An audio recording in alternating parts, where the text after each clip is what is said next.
আল্লাহ রাব্বুল আলামিন পবিত্র কালামুল্লাহ শরীফে আল্লাহ রাব্বুল আলামিন বলেছেন, ওয়ামা খালাকতুল জিন্না ওয়াল ইনসা ইল্লা লিয়াবুদুন। আল্লাহ রাব্বুল আলামিন বলেছেন, আমি মানুষ এবং জিনকে আমার ইবাদতের জন্য সৃষ্টি করেছি। কিসের জন্য সৃষ্টি করেছেন? ইবাদতের জন্য আল্লাহ রাব্বুল আলামিন মানুষ এবং জিনকে সৃষ্টি করেছেন। কিন্তু হায় আজকে আফসোস, মুসলমানের ঘরে জন্ম নিয়ে কিন্তু মুসলমানের কৃষ্টি কালচার মুসলমানদের মধ্যে নাই। আজকে মুসলমান বেধর্মীদের সাথে হাত মিলিয়ে চলতেছে, বেধর্মীদের অনুসরণ অনুকরণ করতেছে। মুসলমান হিসেবে মুখের মধ্যে দাড়ি নাই, পাঞ্জাবি নাই, মুসলমানিত্ব তার কথাবার্তার মধ্যে নাই, মুসলমানিত্ব তার খাওয়ার মধ্যে নাই, মুসলমানিত্ব তার শোয়ার মধ্যে নাই, মুসলমানিত্ব তার চলার মধ্যে নাই, মুসলমানিত্ব তার ওয়াদার মধ্যে নাই। বলেন ঠিক কিনা? ভাইয়েরা আমার, বন্ধুরা আমার, অথচ একসময় সাহাবা একরাম যারা ছিল, সাহাবা একরামের মধ্যে তাদের কথার মধ্যে সত্যবাদিতা ছিল, তাদের ওয়াদার মধ্যে সত্যবাদিতা ছিল, তাদের চলার মধ্যে ভালো ব্যবহার ছিল, তাদের আখলাক চরিত্র ছিল অনেক সুন্দর। কিন্তু আজকে বেধর্মীদের কারণে, বেধর্মীদের কৃষ্টি কালচার মুসলমানদের ভিতরে প্রবেশ করে করে মুসলমানদের ঈমানগুলো যেন দুর্বল হয়ে পড়েছে। ভাইয়েরা আমার, বন্ধুরা আমার, আমি যে কথা আপনাদের সামনে বলতে চাচ্ছি সেটা হলো, এই ফেব্রুয়ারির মাসে 14ই ফেব্রুয়ারি আজকে মুসলমানের ঘরে ঘরে ভ্যালেন্টাইন্স ডে অথবা ভালোবাসা দিবস যেটাকে বলা হয়, এটা পালন করে কিনা বলেন? কিন্তু এই ভালোবাসা দিবস কিন্তু মুসলমানদের না। এই ভালোবাসা দিবসের ইতিহাস হলো মুসলমানদের জন্য, এটা ছিল না। এটা ইতিহাস হলো খ্রিস্টানদের। খ্রিস্টানদের 270 বছর আগে, 270 খ্রিস্টাব্দে আল্লাহ রাসূলের জন্ম ছিল 570 খ্রিস্টাব্দে, আর এই ঘটনা হলো 270 খ্রিস্টাব্দে, অর্থাৎ আল্লাহ রাসূলের 300 বছর আগের ঘটনা। বলেন ঠিক কিনা? এই 300 বছর আগের ঘটনা হলো, একজন বাদশা ছিল, রাজা ছিল। এই রাজা হলো রোমান সম্রাট। রোম সম্রাট তখন সারা বিশ্ব শাসন করেছে। এই রোম সম্রাটের একজন রাজা ছিল, রাজার নাম হলো ইলকিডিয়ার। কি নাম?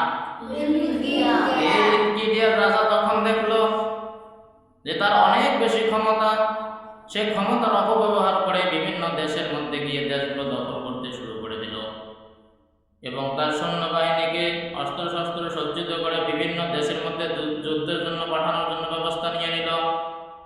কিন্তু ঘটনাক্রমে যুদ্ধের মধ্যে তারা কোনোভাবে সফল হতে পারে না। রাজা তখন চিন্তা করলো, হায় রে, এত বিশাল সৈন্যবাহিনী নিয়ে আমি বিভিন্ন দেশে কেন পরাজিত হই, এর কারণটা কি? রাজা খুঁজে খুঁজে বের করে দেখলো, যত সৈন্য সামন্ত আছে এরা যুদ্ধের ময়দানে গিয়েও কিন্তু বাড়ির কথা, স্ত্রীর কথা আর নিজের বাচ্চাদের কথা চিন্তা করে করে যুদ্ধের মধ্যে তারা দুর্বল হয়ে পড়েছে। মৃত্যুর ভয় যেন তাদেরকে গ্রাস করে ফেলেছে।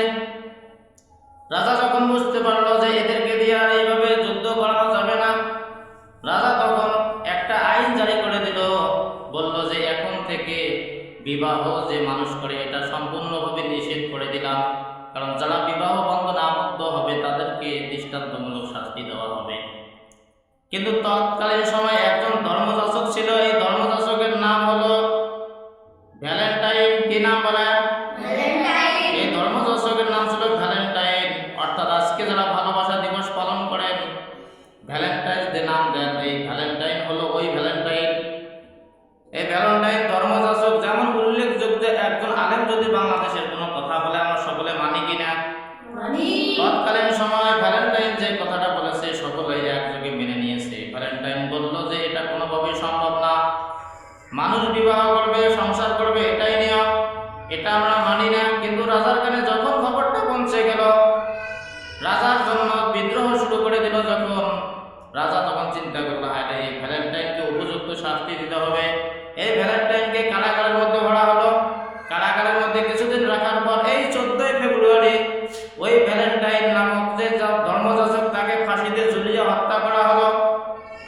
আর তখন থেকে এই যে 14ই ফেব্রুয়ারি ওই ভ্যালেন্টাইনের যারা সাগরেদ ছিল, যারা ভক্ত ছিল, যারা মুরিদ ছিল, সকলে মিলে এই অনুষ্ঠানটা পালন করে।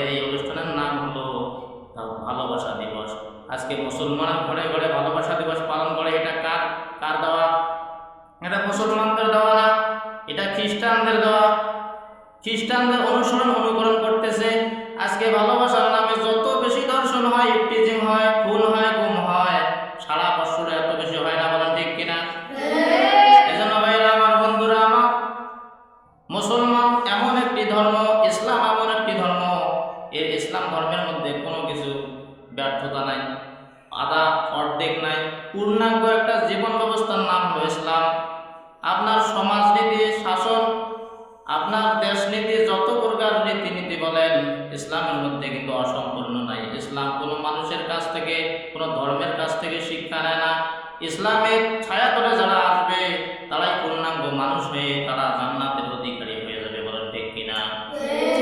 এজন্য ভাইয়েরা আমার, বন্ধুরা আমার, কারণ ইসলামকে ভুলে গিয়ে যারা, কোরআনকে ছেড়ে দিয়ে যারা অন্য পথ অবলম্বন করেছে, যুগে যুগে তাদের ইতিহাস লক্ষ্য করেন, তারা পথভ্রষ্ট হয়েছে, তারা ধ্বংস হয়ে গিয়েছে।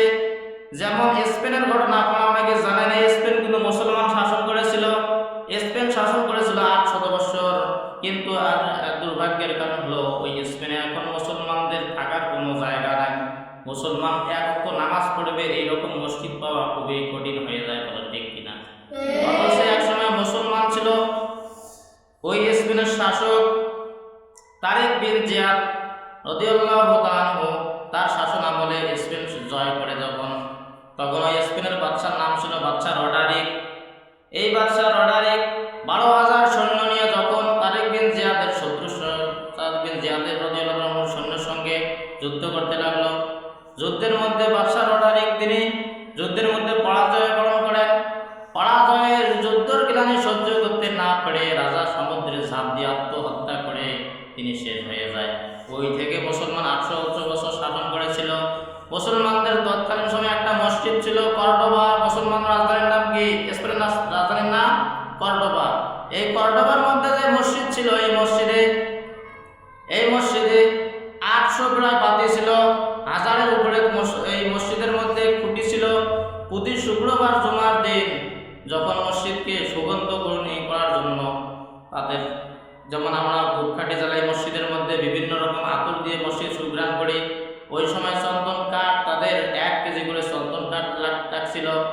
এবং এরকম ভাবে মমের যে সুতা কেনা হয়েছিল, এটা প্রতি মাসে টনকে টন মমের সুতা খরচ হইতো। অথচ এত বড় বিশাল মসজিদ, এই মসজিদের মধ্যে 2 লক্ষ থেকে 3 লক্ষ লোক একসঙ্গে নামাজ পড়তে পারে। কিন্তু মুসলমানদের দুর্ভাগ্যের কারণ, যখন মুসলমান ইসলাম ছেড়ে দিয়েছে, যখন মুসলমান কোরআন ছেড়ে দিয়েছে, যখন মুসলমানদের পিছু নিয়েছে, কাফেররা এই সুযোগের সদ্ব্যবহার করে মুসলমানদেরকে আবদ্ধ করে, মসজিদের মধ্যে আবদ্ধ করে মুসলমানদের লক্ষ লক্ষ মুসলমান নারী পুরুষকে মসজিদের মধ্যে ঢুকিয়ে আগুন দিয়ে জ্বালিয়ে পুড়িয়ে সারকার করে দিয়েছিল। এজন্য ভাইয়েরা আমার, মুসলমান হিসেবে চলতে গেলে মুসলমানদের যে রীতিনীতি আছে সেটা ব্যবহার করতে হবে। পোশাকের মধ্যে মুসলমানিত্ব নিয়ে আসতে হবে, খাওয়ার মধ্যে মুসলমানিত্ব নিয়ে আসতে হবে, চলার মধ্যে মুসলমানিত্ব নিয়ে আসতে হবে, কথার মধ্যে মুসলমানিত্ব নিয়ে আসতে হবে। এরকম মুসলমানিত্ব নিয়ে যদি আমরা আসতে পারি, তাহলে আল্লাহ রাব্বুল আলামিন কবর থেকে আমাদের জান্নাতের ব্যবস্থা করে দিবেন, বলেন ঠিক কিনা? আল্লাহ সকলকে আমল করার তৌফিক দান করেন।